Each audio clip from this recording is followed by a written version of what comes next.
बिस्मिल्लाहिर्रहमानिर्रहीम। अस्सलाम वालेकुम।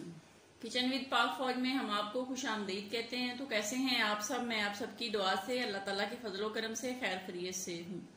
रेसिपी बनाने से पहले वही छोटी सी रिक्वेस्ट के चैनल पर नए हैं चैनल को सब्सक्राइब कर दें, रेसिपी को पूरा देखा करें, बनाया करें। अगर रेसिपी अच्छी लगती होती तो लाइक कर दिया करें, दोस्तों और फैमिली के साथ शेयर किया करें और कमेंट्स करके अपनी बहन को बताया करें। तो जनाब आज हमारे किचन में बन रहे हैं देसी घी वाले पंजाबी छोले। ठीक है, तो पंजाबी छोले बनाने के लिए तो जनाब पंजाबी जुबान का होना भी जरूरी है। तो आज जो रेसिपी बनेगी वो पंजाबी में बनेगी। तो आइए आपको इसकी चीजें बता देते हैं जो जो हमें चाहिए। उनका लिंक भी हम डिस्क्रिप्शन बॉक्स में डालेंगे। तो आइए पंजाबी में स्टार्ट करते हैं। तो मैं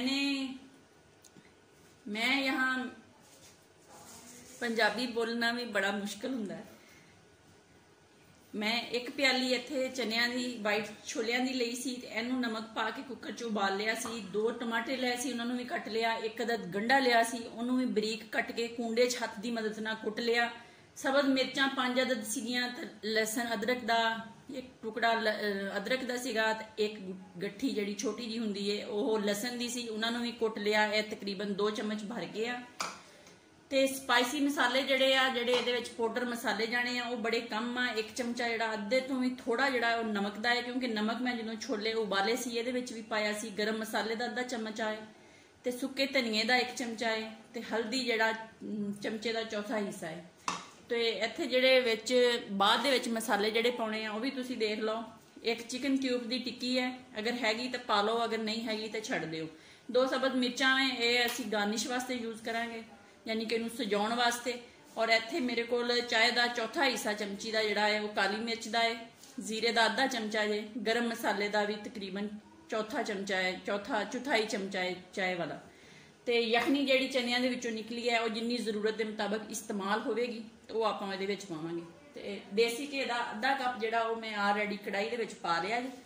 वो जिवें ही तत्ता हुंदा है या गर्म हुंदा है तो इहदे विच असीं पा देने प्याज, यानी कि गंढा इहदे विच पा देना। बिस्मिल्लाहिर्रहमानिर्रहीम।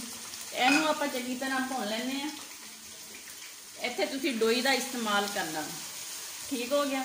इहनू चंगी तरह भुन के इहदे विच आपां पा देना अपना टमाटे पा के इहनू चंगी तरह टमाटिਆਂ ਨੂੰ गला गलू लेना। ये भी पा दिओ नाल ही। ठीक है, इहनू चंगी तरह हुण आपां गला लैने आ। गला के तो फिर तुहानूं दिखाउने आ। नाल ही आपां लसन अदरक ते सबज मिर्च दा जिहड़ा बनाया होया पेस्ट जिहा उहनूं भी इहदे विच पा लेना। पा के ते इहदे विच पानी दा छिटा छुटा ला के चंगी तरह ते इहदी एक हुण ग्रेवी जी बना लेनी है। बना लईए फिर आपां इहनूं चंगी तरह। हुण जिहड़े सारे अपने पाउडर मसाले लूण मिर्च हल्दी ते सुक्का धनिया वो इहदे विच पा के ते इहनूं फिर चंगी तरह भुन लैने आ। पानी दा छिटा छुटा चंगी तरह ला के ते इहदी हुण ग्रेवी चंगी वाली बना लैने खुशबूदार। देख लो जी माशाअल्लाह करके पानी दे छिटे छुटे दे नाल कितनी सोहनी ग्रेवी बन गई है। तो आपां हुण इहदे विच पा दिन्ने आ छोले।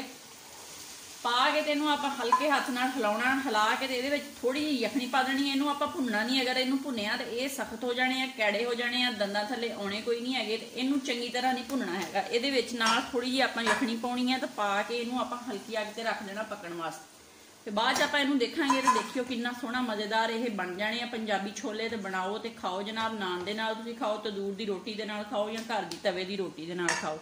इहनूं हुण आपां ढक दिन्ने आ तकरीबन हल्की अग ते 2 तो 3 मिनट या 4 मिनट तो बाद आप इनू देख लेते हैं।